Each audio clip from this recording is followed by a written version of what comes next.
So today we're going to replace the shift cables for the front and rear derailleurs on our restoration bike. For those of you that are just joining us, this is a Diamondback Response XE that was in pretty rough shape, and we're in the process of pretty much rehabbing it and fixing it up so that we can turn it over as a consignment bike. So on this style shifters, it's necessary to remove the outer cover in order to get to the cable on the inside of it. There are more expensive ones that have access ports on the outside that you can slide the cable out, but these are a little bit cheaper shifters, so we need to get the covers off. They have very small screws holding the covers on, so I don't need to tell you to be extra careful not to lose the cover screws, unless of course you're like us and you happen to have a bunch of extras kicking around. For the average guy, that's certainly not going to be an option, so I would take some extra care to make sure you don't lose those parts. Once you get inside of there, you can see there's a little bit of gunk inside of it, so it's not a bad idea to get in there with a little bit of compressed air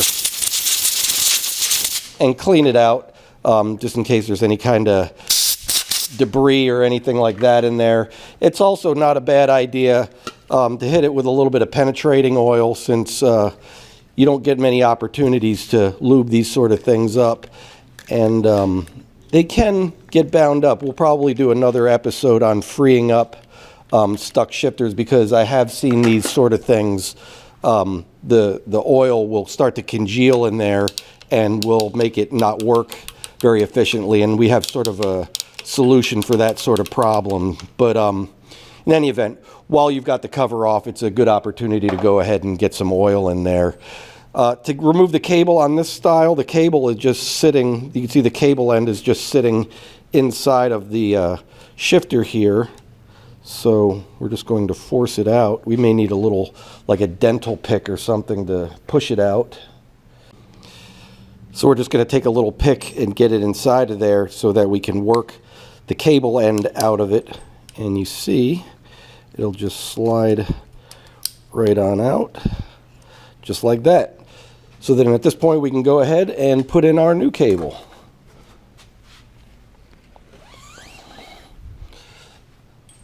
As far as installing the cable, it'll just be in the opposite direction. You just go back through.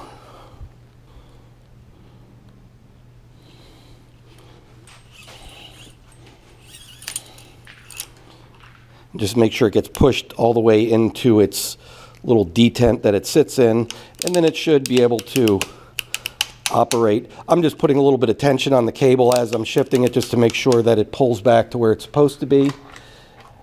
And then we can go ahead and put our cover back on. And like I said, it's good to put it back in its starting position. That way it's going to line up with the little indicator on it. Otherwise, if you have it shifted halfway up, that little indicator may not line up with where it's supposed to be. So just get that all lined up, and you can go ahead and screw it back together.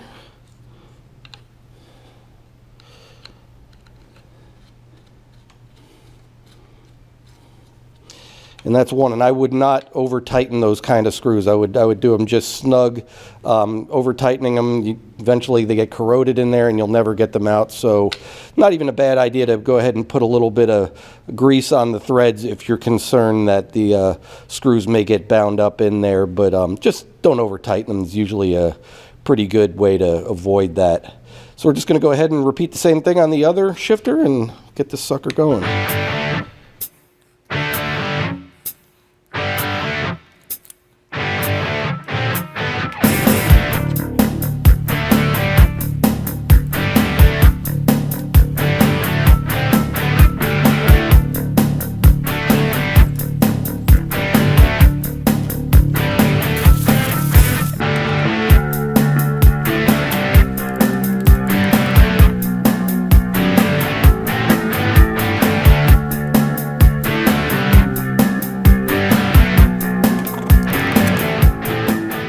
Alright, so we've got both of our cables hooked up onto here.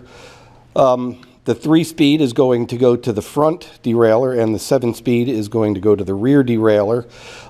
In cases where the housings are beat up, I will go ahead and replace the housings, but in this particular instance, the housings are in fairly decent condition, so I'm not going to waste any time with making brand new ones. If they were chafed up, these are just a little bit dirty, but if I saw cracking or chafing on them, I would probably replace them. But considering the condition of the cables that were inside of these, I'm just going to go ahead and reuse them. All right, so we're going to go ahead and slide the cables into their housings. Nothing really special about this. If you wanted to pre-lube the cables inside of the housing, there is special grease that you can get for that. I generally don't find it necessary. If you're using a cable that has a lined housing, usually that does a pretty good job of keeping it moving well without having to have any kind of extra lubrication in it. So we're going to go ahead and route our cables back. The rear derailleur goes through the top of the frame here and then back to the rear derailleur. We just need to put the appropriate housings on it. This is going to go in here. So then we just feed our cable through there.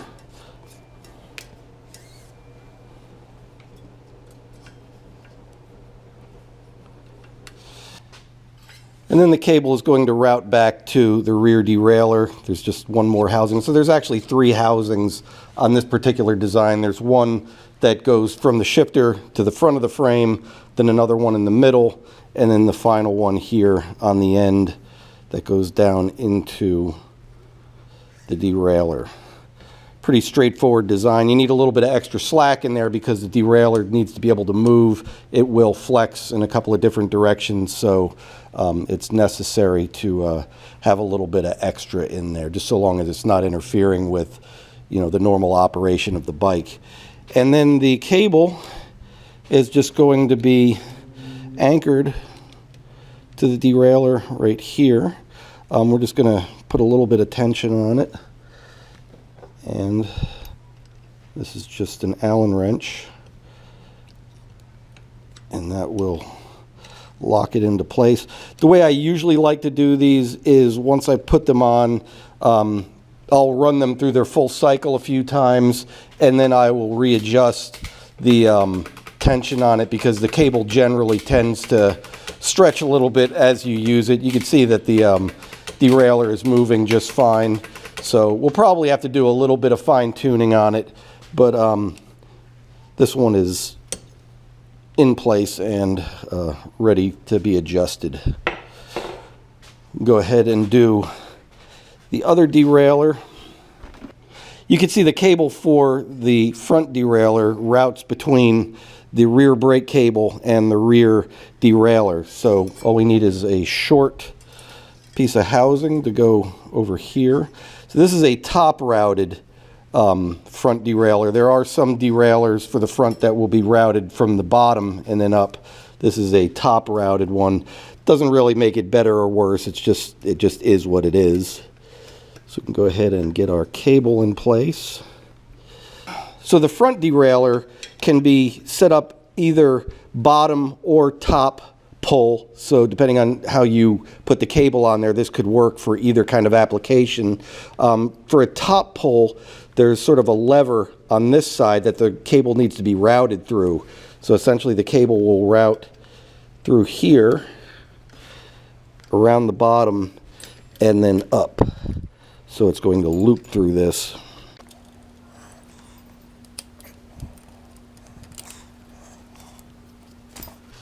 And I'm just going to sort of hold it from the opposite side and tighten the anchor down here. So as the derailleur, as the shifter pulls on the cable, it's going to actually pull the derailleur in the opposite direction. So it's a kind of an interesting setup here, but you can see as I work the derailleur, it functions on the shifter exactly the way it's designed to be. And since we've had a chance to free this one up and lubricate it a little bit, it's working pretty much exactly the way it's supposed to. So from this point, we're just going to go ahead and trim off our excess cable and put some furls on them. So now you can see we've got both derailleurs are now functioning. That's our rear derailleur. There's our front derailleur. What I'm going to do at this point is go ahead and run the chain, put a new chain on this thing, and we'll go ahead and tune the derailleurs to make sure that they're hitting all the right gears. Now, as far as installing a chain for a bike that has a number of gears on it, it's important to get the right size chain for the size of the sprockets or the cassette that you have on the rear of it.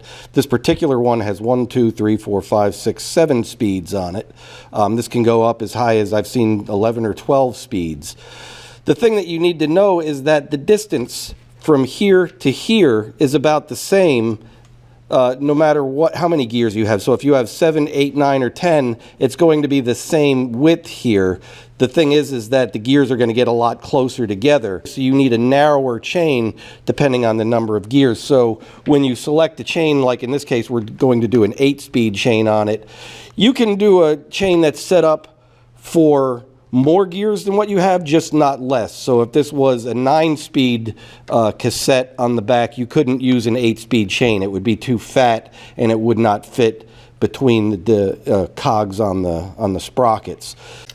All right, as far as running the chain through, I usually like to run it through the front derailleur and then over the smaller of the chain rings, or the smallest of the chain rings. Got to fish it down through. We're just going to hook it onto the chain rings, and then we're just going to fish it through the back side here. So it's going to go over the top gear, and then it's going to loop around and go into the derailleur. I don't know how well you can see this or not, but it's going to go under the front wheel on the derailleur.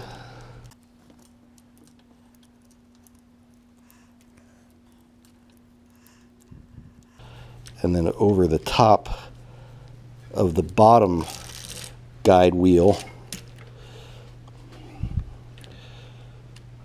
You might call it a wheel, you might call it a pulley, it's up to you, however you want to refer to it. So the way I like to determine the length of the chain that I'm going to need is to leave it on the smallest sprocket here and the smallest sprocket here. The main thing that we're looking for is that you have clearance when the chain is cut to the right length, that when you're looking at the rear derailleur here, that the chain's not going to be rubbing on it. You want it to have enough tension that the chain is going to pass under it. So you could sort of roughly get an idea of where you're going to want to cut the chain based on that. And I'll play with it until I get it about where I want it.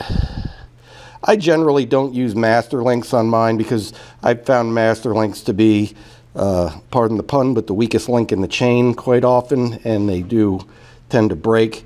So going with a chain that has no master link tends to be a stronger connection, in my opinion, especially on mountain bikes where you're going to be putting extreme amounts of torque on it. So we're going to go right about there. So what we're going to do is we're going to remove this last link off of the chain. We're going to use, right, so we're going to remove this last few links off of here. To do that, we're going to use a chain breaker. Works pretty simply. You just insert it to the rivet that you want to remove. In this case, this one here.